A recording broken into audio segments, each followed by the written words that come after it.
Hello students, today we continue with real numbers. We have finished with exercise 1.3 yesterday.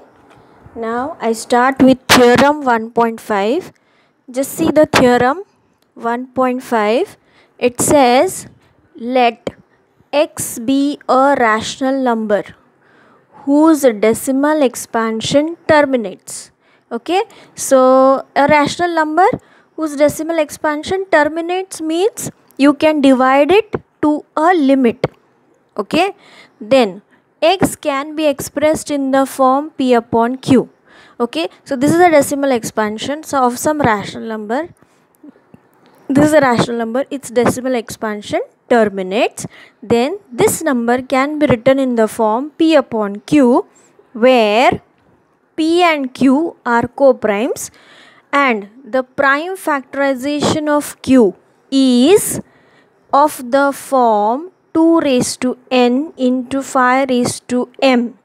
So we can write it in the form p upon q, where q, here you see q is of the form 2 raised to n into 5 raised to m. Now it is 2 raised to 3.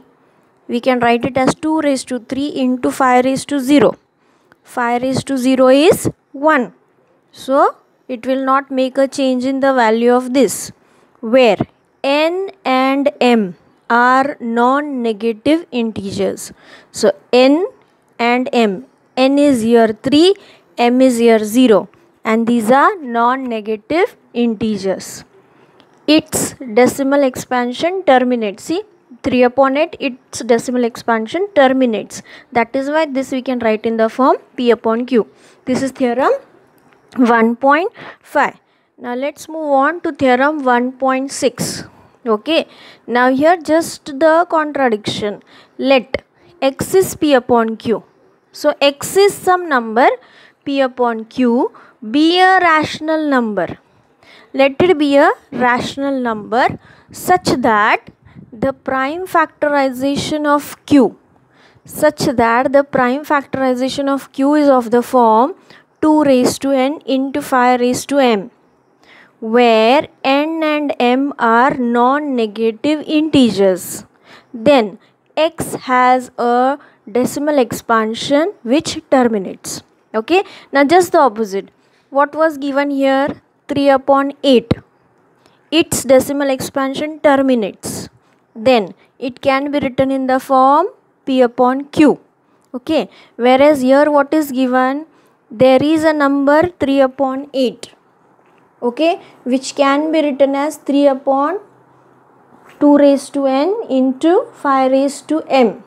Then its decimal expansion terminates. Okay, so then x has a decimal expansion which terminates. Okay, so almost the same, only you have to remember that the rational number which can be written in the form p upon 2 raised to n into 5 raised to m, its decimal expansion terminates. This you have to remember.